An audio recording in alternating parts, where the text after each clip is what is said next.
সুতরাং এখন ঘুমানোটা বুদ্ধিমানের কাজ হবে না। এখন থেকে আমার প্রস্তুতি শুরু হয়ে যাবে। আগামীকাল কাদেরকে সঙ্গে রাখলে পিঠ বাঁচানো যায়। হতেও তো পারে আমাকে এমন কিছু জিজ্ঞাসা করবেন যেগুলো আমার জানার ভিতরে।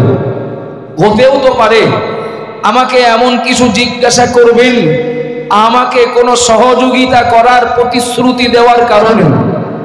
হতে পারে না? পারে না বাবা? পারে তো। কিন্তু থানার ওসির কাছে দেখা করতে হবে, থানার ওসির কটা প্রশ্নের জবাব দিতে হবে। এ কথা জানতেই ওসির সামনে যেতে হবে, এটা ব্রেনে ঢুকতেই আরাম বিশ্রাম উঠে গেল, চোখ থেকে ঘুম উড়ে গেল।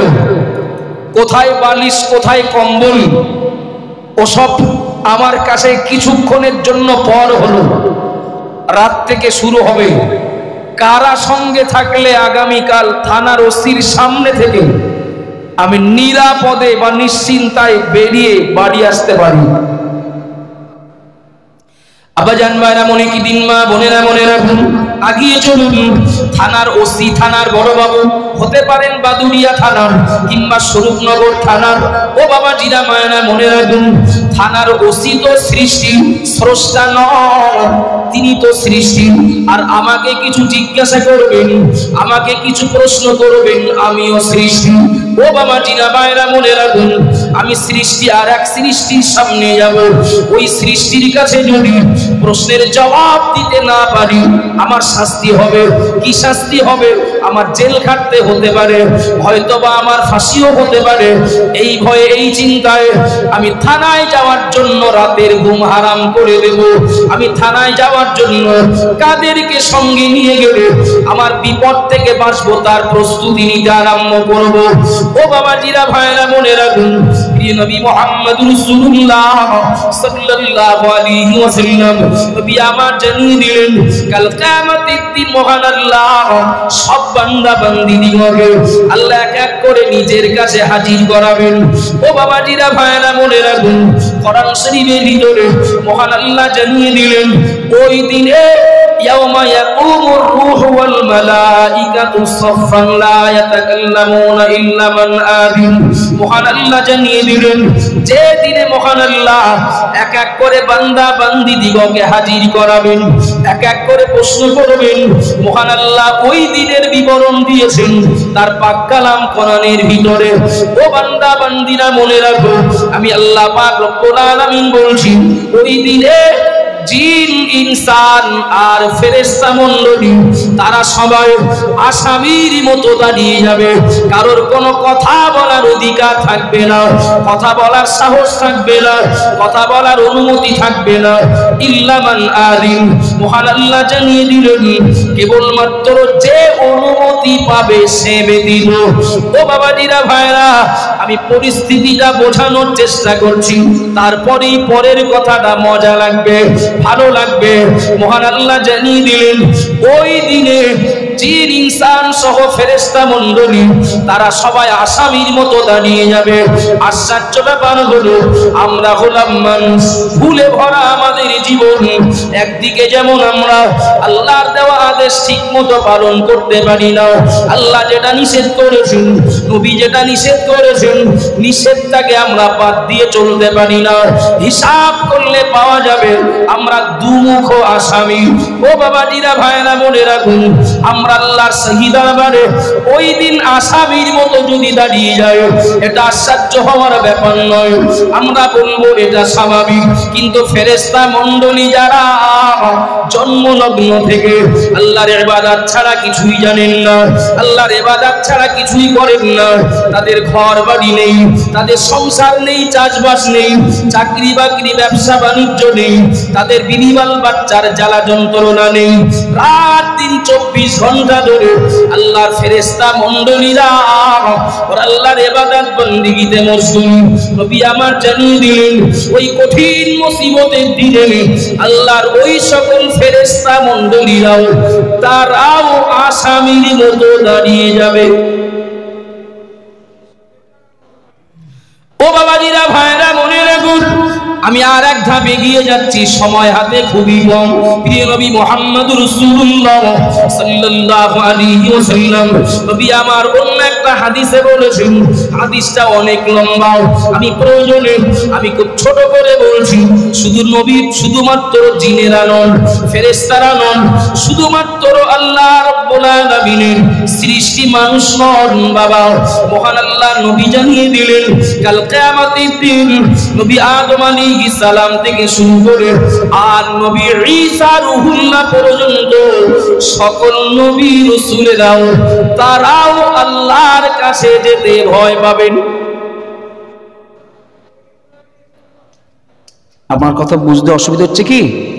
আগে আগে আমি কষ্টটা বুঝে নেই, তারপরে স্বস্তির মজা পাওয়া যাবে। কথা ঠিক না ভুল?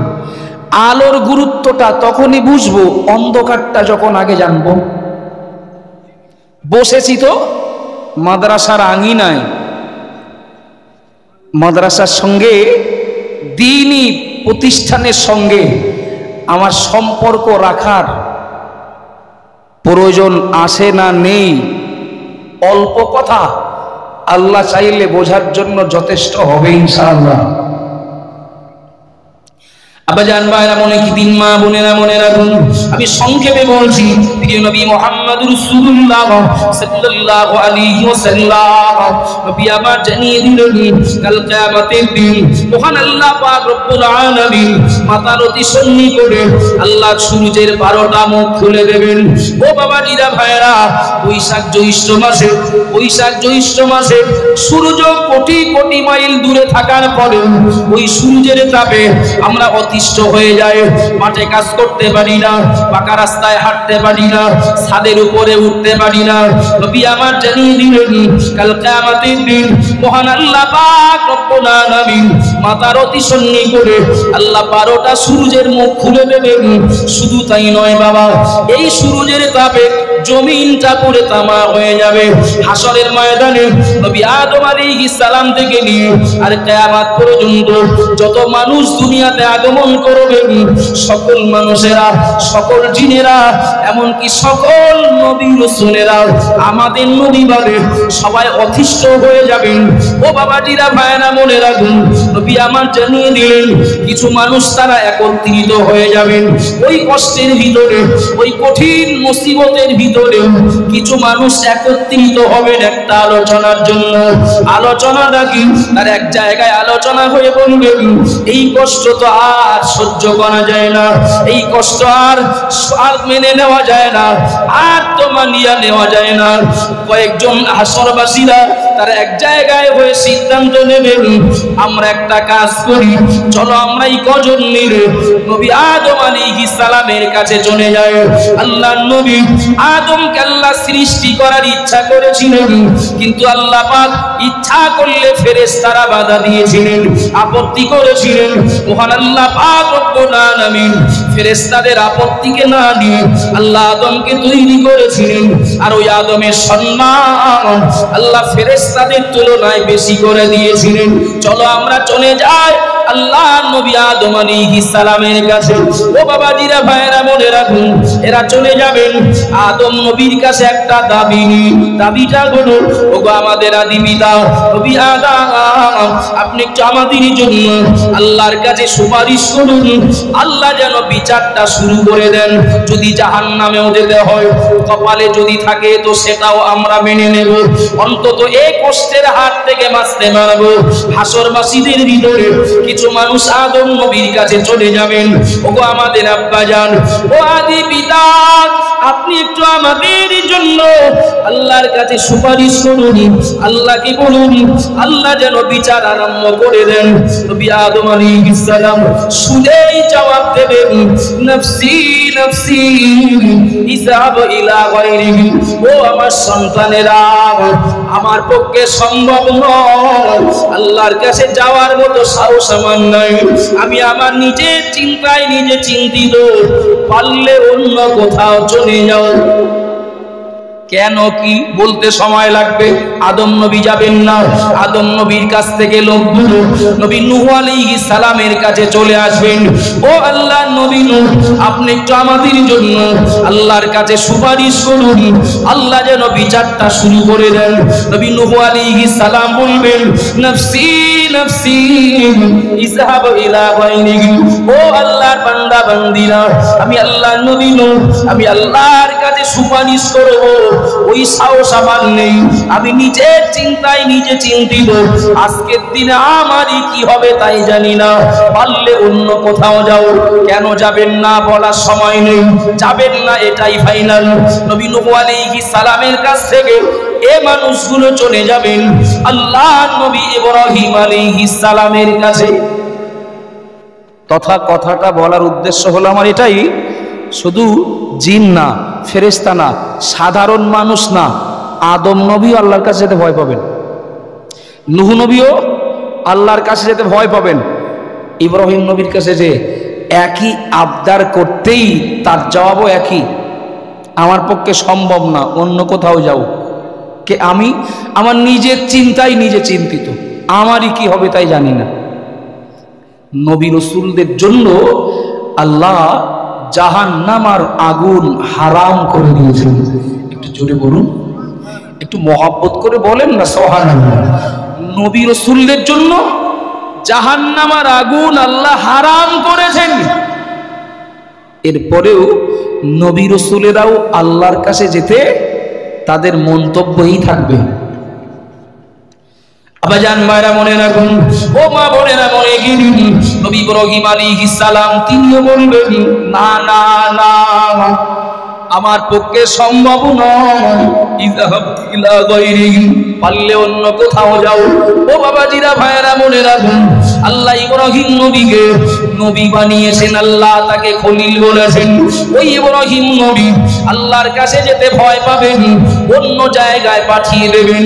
এই মানুষগুলো ইব্রাহিম নবীর কাছ থেকে ফিরে এবার চলে যাবেন নবী মূসা আলাইহিস সালামের কাছে।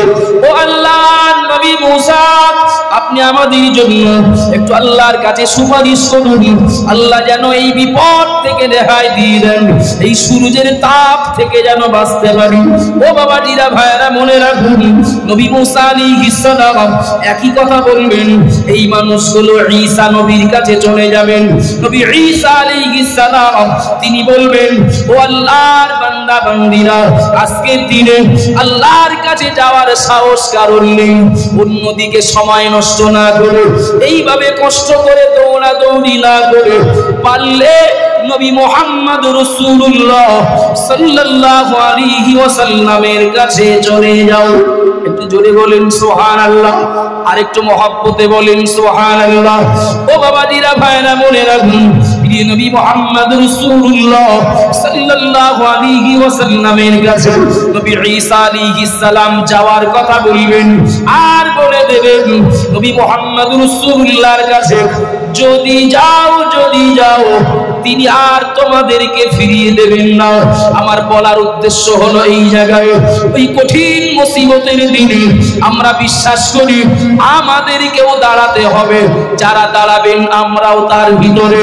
ও বাবাজিরা ভাইরা, থানার ওসির সামনে দাঁড়ানোর জন্য যদি রাত থেকে প্রস্তুতি নিতে হয়, থানার ওসির সামনে যাওয়ার জন্য যদি সঙ্গে কাউকে সাপোর্ট হিসাবে নিতে হয়, কাল কিয়ামতের দিন নবী আদম আলাইহিস সালাম থেকে নিয়ে নবী ঈসা রুহুল্লাহ পর্যন্ত আল্লাহর নবী রাসূলেরা যেদিন আল্লাহর কাছে যেতে ভয় পাবেন, আল্লাহর কাছে দাঁড়াতে ভয় পাবেন, কেবলমাত্র প্রশ্নের সম্মুখীন হওয়ার কারণে। ও বাবাজিরা ভাইরা মনে রাখুন, নবী আমার জানিয়ে দিলেন আল্লাহ কাল কিয়ামতের দিন সব বান্দিকে আল্লাহ প্রশ্ন করবেন, আন উমরিহি ফিমা আফনাহু। ও বান্দা, ও বান্দি, তোমার জন্য যে হায়াত দিয়েছিলাম, বলো বান্দা, বলো বান্দি, এই হায়াতটা তুমি কিভাবে কাটালে? ওয়ান সাবাবিহি ফিমা আবলাহু। ও বান্দা ও গো বান্দি, তোমার যৌবন কালটা কিভাবে কাটিয়েছিল নবী আমার জানিয়ে দিলেন। আল্লাহ কিয়ামতে সব বান্দা বান্দিকে জিজ্ঞাসা করবেন, ও আমার বান্দা বান্দি, আমি আল্লাহ পাক রব্বুল আলামিন তোমাকে প্রশ্ন করছি, জবাব দাও। ওয়ান সাবাবিহি ফিমা আবলাহু ওয়া মালিহি মিন আইনা ইকতাসাবাহু, ও গো বান্দা, সম্পদ কোন পথে রোজগার করেছিল, ও আনফাকাহু, এবং তোমার উপার্জিত সম্পদ কোন রাস্তায় ব্যয় করেছিলে বলো। নবী আমার জানিয়ে দিলেন, আল্লাহ সব বান্দা বান্দিকে পঞ্চম নম্বরে প্রশ্ন করবেন, ওয়া মাযা আমিলা বিমা আলিমা আও কামা ক্বালা আলাইহিস সালাম। নবী আমার বললেন, সব বান্দা বান্দি দিগকে আল্লাহ পঞ্চম নম্বরে প্রশ্ন করবেন, ও বান্দা বান্দি বলো, আমি আল্লাহ তোমাকে যা জ্ঞান দিয়েছিলাম ওই জ্ঞান অনুযায়ী কতটা কাজ করেছিল, জ্ঞান অনুযায়ী কতটা আমল করেছিল। ও বাবা জিরা ভাইরা, এবার বলবেন নাকি ওসির প্রশ্নের জবাব দিতে যদি ভয় লাগে, আল্লাহর একজন বান্দা একটু বলবেন নাকি আল্লাহ যে প্রশ্নগুলো করবেন ওই প্রশ্নের জবাব দিতে আমার নাও ভয় লাগবে, নাও একটাও আটকাবে? আপনাদের অসুবিধা হচ্ছে নাকি? কেউ একজন বলবেন যে এই প্রশ্ন যে কটা শুনলাম, প্রশ্নগুলো যদি আল্লাহ করেন মোটামুটি আমি রেডি আছি, জবাব দিয়ে দেব, সমস্যা হবে না। শোনেন, জ্ঞানী মানুষকে কোনো কিছু বোঝাতে লম্বা সময় ধরে বলতে হয় না, শুনতেও হয় না। কথা ঠিক না ভুল? ছোট্ট করে একটু ভেবে বলবেন, ওসির প্রশ্নের জবাব যদি দিতে না পারি জেল হবে, হয়তো শেষ পরিণামে ফাঁসি হবে। হয়তো ফাঁসি হলো মানে মরে যাব। কোন আইন আদালত পারবে নাকি আমাকে আবার জীবনটা ফিরিয়ে দিয়ে জিন্দা করে আবার জেল খাটিয়ে আবার ফাঁসি দেবেন? কথা বলেন বাবা, পারবেন কি? পারবেন না। থানার ওসির প্রশ্নের জবাব দিতে না পারলে জেলে যেতে হবে, এই ভয়টা কাজ করে বলেই তো কাকে সঙ্গে রাখলে ওই ভয় থেকে বাঁচবো রাত 2টোর থেকে খুঁজতে শুরু করি। আমার কথা বোঝা যাচ্ছে কি? তাহলে মন যদি আমার বলে, বিবেক যদি আমার বলে যে কিয়ামতের দিন আল্লাহর শাহী দরবারে আমাকে দাঁড়িয়ে যে প্রশ্নের সম্মুখীন হতে হবে জবাব দিতে পার, যদি কেউ বলেন আমার কোনো সমস্যা নেই, আমি বলবো আমার পরের কথাগুলো তার জন্য না। আর কেউ যদি বলেন সমস্যা হওয়াটা এটা স্বাভাবিক, চিন্তা থাকাটা স্বাভাবিক, তাহলে পরের কথাগুলোর প্রতি তাদের গুরুত্ব দেওয়ার দরকার।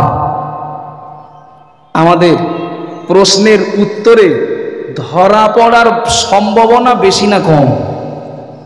একটু কথা বলেন না, একটু তাকবীর দেন, নারায়ে তাকবীর। আসতে বলেন, কেউ যেন শুনতে না পায়। নারায়ে তাকবীর, আলহামদুলিল্লাহ, আলহামদুলিল্লাহ। যদি সম্ভাবনা বেশি থাকে তাহলে ওসির প্রশ্নে ফেল করলে জেল হবে, আর স্রষ্টার প্রশ্নে ফেল করলে কি হবে? কি হবে? ওসির প্রশ্নে ফেল করলে জেল হবে, স্রষ্টার প্রশ্নে ফেল করলে জাহান্নামে যেতে হবে। তো ওসির প্রশ্নে ফেল করতে পারি ধরে নিয়ে জেলটা যাতে না খাটতে হয় তার জন্য যদি সাপোর্ট নিয়ে যেতে হয়, আল্লাহর প্রশ্নেও ফেল করতেও পারি, মন যদি দুর্বল হয় তাহলে জাহান্নাম থেকে বাঁচতে কোনো সাপোর্ট আমাকে নিয়ে যাওয়ার দরকার আসে না? নেই? একটু কথা বলেন না। আমরা কেউ কি পারবো বলে মনে হয়? আমাদের নিজেদের যোগ্যতায়, আমাদের নিজেদের আমলে, আমাদের নিজেদের কোনো কৃতিত্বে আমরা স্রষ্টার কাছ থেকে একেবারে সব প্রশ্নের জবাব ভালো উত্তরদাতা বলে সার্টিফিকেট পেয়ে নিজের যোগ্যতায় জান্নাতে যেতে পারবো? কারোর বলা সম্ভব না। আবাজান ভাইরা মনে কি দিন, মা বোনেরা মনে রাখুন, আর মাত্র কয়েক মিনিটের জন্য একটু খেয়াল করুন, মাত্র মিনিট 10 সময় বলবো।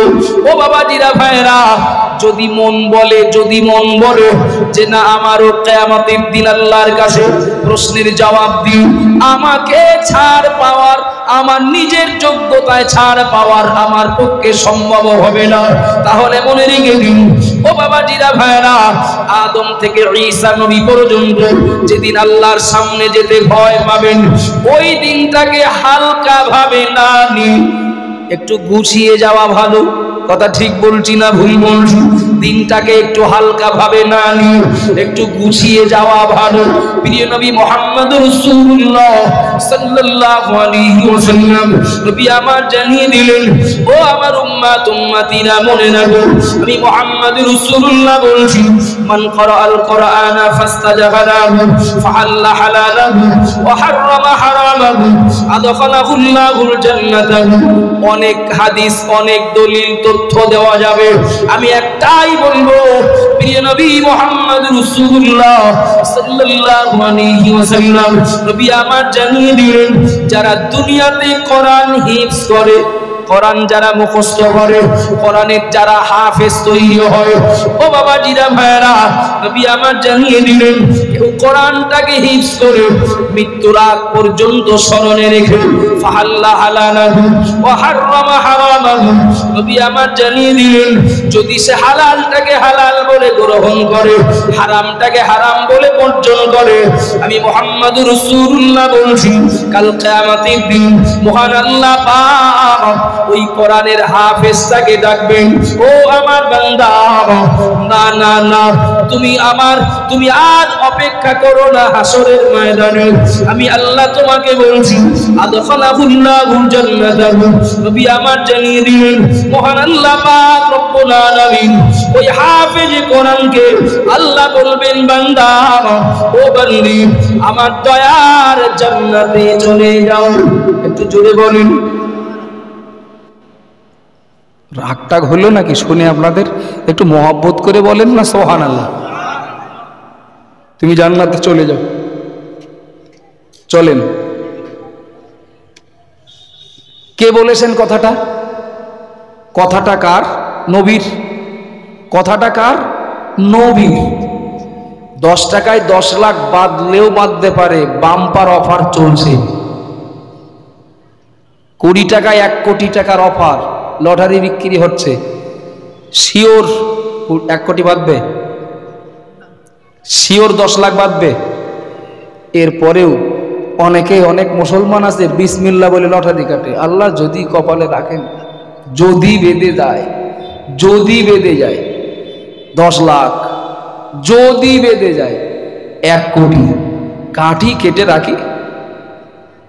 কিন্তু নবী যে পুরস্কারটার কথা বলেছেন, এই পুরস্কারটা কি হাফেজে কোরআন পেতেও পারেন, নাও পেতে পারেন?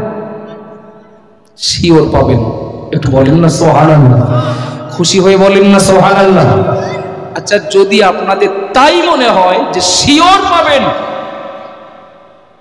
আচ্ছা, যত জমিদারের বাচ্চা হোক, কেউ কি একা একা হাফেজ হতে পারে? একা একা?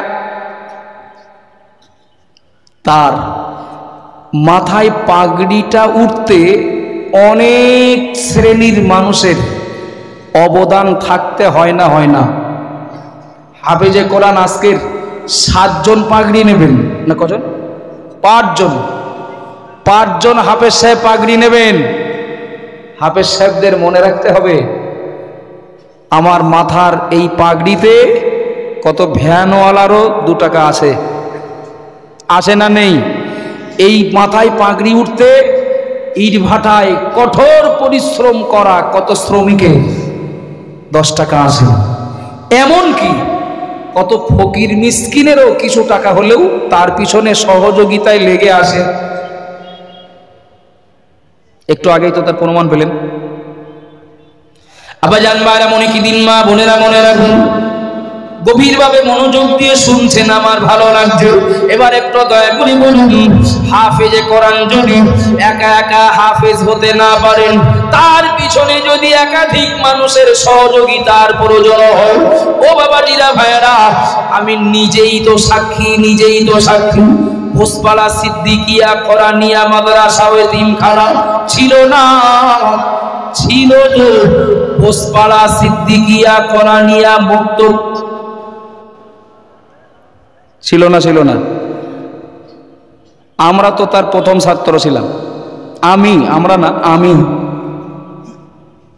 প্রথম। আমার নানা মরহুম আলহাজ জানাব আলী সরদার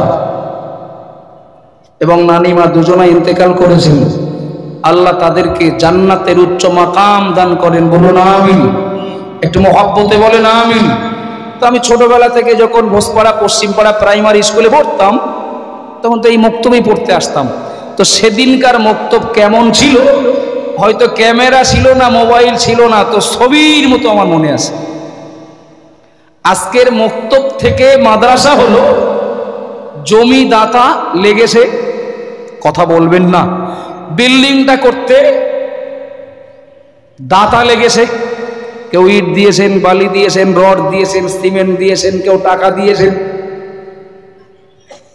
তাহলে হাফেজে কোরআন যদি একা একা জান্নাতে যান, তাহলে যারা মাদ্রাসাটা করতে জায়গা দিলেন, মাদ্রাসাটা তৈরি করতে যারা কোনো সরঞ্জাম দিলেন, টাকা দিলেন, কমিটির কর্মকর্তা হিসাবে যারা সম্পূর্ণ ফ্রি তিনি খেদমত জুগিয়ে যাচ্ছেন, তাদেরও কিছু পাওনা আছে না নেই? কথা বলবেন না। পাওনা আছে তো? আচ্ছা, আমি বোঝানোর জন্য ধরে নিলাম আমার এই মোবাইলটা চুম্বক, আর কালারটাও খানিকটা ওই রকম আছে। মোবাইলটা কি ধরে নিলাম আমি? চুম্বক। আচ্ছা, আমি এই প্লেটটা ধরে নিলাম লোহা। আচ্ছা, এই লোহাটা যদি এর গায়ে লাগিয়ে দেই, চুম্বকের গায়ে, এবার ডান হাতটা ছেড়ে দেব, পড়ে যাবে না লেগে থাকবে? কথা বলেন একটু। লেগে থাকবে। আচ্ছা, এই লোহাটার গায়ে যদি আর একটা লোহা দেই, হ্যাঁ, লেগে থাকবে? এইটা যদি সরিয়ে নেই, পড়ে যাবে। এমনি এটা লোহা, এর ক্ষমতা নেই কাউকে ওর সঙ্গে জুড়ে নেওয়ার। কিন্তু এ যখন চুম্বকের সঙ্গে লেগে থাকবে, তখন এ শুধু লোহা থাকে না, কিছুটা চুম্বকের ক্ষমতাও পায়। কথা ঠিক বলছি না ভুল বলছি? হাফেজে কোরআন চুম্বকের মতো। আমি সাধারণ মানুষ, আমি যখন তার থেকে আলাদা থাকবো, আমি তখন একরকম। কিন্তু আমি যখন তার কোনো ব্যাপারে সহযোগিতায় লেগে থাকবো, তখন আমি আর সাধারণ মানুষ না, আমি আর লোহা না। আব্বাজান ভাইরা, মনে কি দিন, মা বোনেরা মনে রাখুন, প্রিয় নবী মুহাম্মদ রাসূলুল্লাহ সাল্লাল্লাহু আলাইহি ওয়াসাল্লাম নবী আমার জানিয়ে দিলেন, আমার উম্মতিরা মনে রাখো, কাল কিয়ামতের দিন মহান আল্লাহ পাক হাফেজে কোরআনকে একা একা জান্নাতে যেতে দেবেন না। একটু জোরে বলুন সুবহানাল্লাহ, আরো জোরে বলুন সুবহানাল্লাহ। নবী আমার জানিয়ে দিলেন, ওয়াসাফাহু আশারাতিন মিন আহলি বাইতিহি কুল্লুহুম কদ আযাবাত লাহুম নার। এই হাদিসটা এর আগেও আপনাদের একাধিকবার শোনা আছে। আমি সংক্ষিপ্ত সময়ে মাদ্রাসার প্রতি আপনাদের দৃষ্টি আকর্ষণ করার জন্য আবার তুলে ধরেছি। নবী আমার জানিয়ে দিলেন, কাল কিয়ামতের দিন মহান আল্লাহ পাক রব্বুল আলামিন ওই হাফেজে কোরআনকে বলবেন, আমার বান্দা তুমি একা একা জান্নাতে যাও না, তোমার পিছনে অনেক মানুষের অবদান রয়েছে, অনেক মানুষের সহযোগিতা রয়েছে। আমি আল্লাহ বলছি একা জান্নাতে যেও না। নবী তার বিবরণ দিলেন। আল্লাহ বলবেন, বান্দা জান্নাতে যাও, আর এমন 10 জন জাহান্নামীকে সঙ্গে নিয়ে জান্নাতে যাও। এমন 10 জন জাহান্নামীর জন্য আমি আল্লাহ আমার কাছে সুপারিশ করব, কুল্লুহুম কদ আযাবাত লাহুম নার আও কামা ক্বালা আলাইহিস সালাম। নবী আমার জানিয়ে দিলেন, আল্লাহ বলবেন, বান্দা একা জান্নাতে যেও না। আমি আল্লাহ বলছি তুমি এমন 10 জন জাহান্নামীর জন্য আমার কাছে সুপারিশ করো, যাদের জন্য জাহান্নাম অজীব হয়েছে, শিওর জাহান্নামী। আমি আল্লাহ পাক তোমার সুপারিশকে কবুল করে নিই। তুমি যাদেরকে দেখিয়ে দেবে, আমি আল্লাহ এমন 10 জন জাহান্নামীকে জান্নাতে দিয়ে দেব। আর একটু মহব্বত করে বলেন সুবহানাল্লাহ। এমন 10 জনের জন্য সুপারিশ করো, তোমার খোলামেলা স্বাধীনতা। বললেন কুল্লুহুম কদ অযাবাত লাহুম নার, এমন 10 জন যাদের জন্য জাহান্নাম ওয়াজিব। কথাটা অনেক বড় কথা, বলো অনেক বড় কথা। যাদের জন্য জাহান্নাম ওয়াজিব, শিওর জাহান্নামী, আমি তোমার সুপারিশে 10 জন জাহান্নামীকে জান্নাত দিয়ে দেব। একটু জোরে বলুন, একটু মহব্বত করে বলেন না সুবহানাল্লাহ। এটা তো ভুল বোঝানো কথা না, এটা তো ভুল বোঝানো কথা না যে আমি কাউকে ভুল বোঝাচ্ছি। আমি কাউকে অন্যায়ভাবে, অযৌক্তিকভাবে, কাল্পনিক কোনো কথা বলে মাদ্রাসার প্রতি আকৃষ্ট করার চেষ্টা করছি এমনটা তো নয়। হাদিসটা তো নবীর। হাফেজে কোরআন 10 জন জাহান্নামীকে সঙ্গে নিয়ে, আমলওয়ালা হাফেজে কোরআন 10 জন জাহান্নামীকে সঙ্গে নিয়ে জান্নাতে যাবেন। সুবহানাল্লাহ বলবেন না? যেমন সুসংবাদ, সুবহানাল্লাহটা একটু সেই রকম হোক। একটু জোরে বলেন না সুবহানাল্লাহ। মনে মনে অনেকে বলছেন কেন যে সুবহানাল্লাহ আসতে বলছি, তো সে আমরা জানি। আবাজান ভাইরা, মনে কি দিন, মা বোনেরা মনে রাখুন। আগিয়ে চলি, কি বলছিলাম আমি? থানায় যদি আটকে যায়, এই মনে করে যদি আমাকে মেম্বারকে সঙ্গে রাখতে হয়, আমাকে যদি সভাপতিকে সঙ্গে রাখতে হয়, আমাকে যদি মাস্টারকে সঙ্গে রাখতে হয়, ও বাবা জিরা ভাইরা, আমি আগেই বলেছি, যদি মনে হয় কাল কিয়ামতের দিন আল্লাহর আমার কাছে যা প্রশ্ন করবেন, আল্লাহ আমার কাছে যা যা জানতে চাইবেন, জবাবে আটকে গেলেও যেতে পারি, তবে আটকে গেলে তো জাহান্নামে যেতে হবে। যেন জাহান্নামে না যায় এমন কোন মেম্বার, এমন কোন মোড়ল মাতব্বর সঙ্গে নিয়ে যাওয়ার দরকার আছে না নেই? সেই মেম্বারটার নাম কি? সেই প্রধানটার নাম কি? একজন মেম্বারের নাম বলেছি, হাফেজে কোরআন। সুবহানাল্লাহ বলবেন না? একটু মহব্বত করে বলেন না। আমি বলেছি আমি লোহা, কিন্তু আমি যখন চুম্বকের গায়ে লেগে থাকবো তখন আমি আর লোহা না, চুম্বকের কিছু ক্ষমতা আমার উপরে প্রভাব ফেলবে। যদি যদি যদি মনে হয়, কি হবে তার ঠিক নেই, নাজাত পাবো কিনা ঠিক নেই, প্রশ্নে ফেল করব কিনা ঠিক নেই। আমি বলছি, আপনি নিজে হাফেজ না হতে পারলেও, আপনি নিজে হাফেজে কোরআন না হতে পারলেও, অন্তত সহযোগী হয়ে থাকুন এমন ভাবে ওই হাফেজে কোরআন জান্নাতে যাওয়ার সময় আপনাকে যেন 10 নম্বরের ভিতরে আপনার স্থানটা যেন তিনি রাখতে পারেন বা মনে করতে পারেন। খুব ঘনিষ্ঠ সম্পর্ক যারা, তাদের কথা আগে মনে পড়বে তো? কথা বলেন না তো? এমন ভাবে সহযোগী হয়ে থাকা আমাদের উচিত। আপনি বলবেন আমি শুধু আপনাদেরকে বলছি না, এ কাজে আমরাও তো যুক্ত আছি। সেই বর্ডার সীমান্তে বালতি সিদ্দিকিয়া আমিনিয়া মাদ্রাসা খুব সুনামের সঙ্গে চলে। আমি তেমন সময় দিতে পারি না, আল্লাহ চালান তার মনোনীত বান্দাদের দ্বারা, এমনকি সুনামের সঙ্গে চলছে। শুধু বসিরহাট এরিয়াতে নয়, সুদূর নন্দীগ্রাম নয়নান সিদ্দিকিয়া আমিনিয়া মাদ্রাসা যাওয়া আসা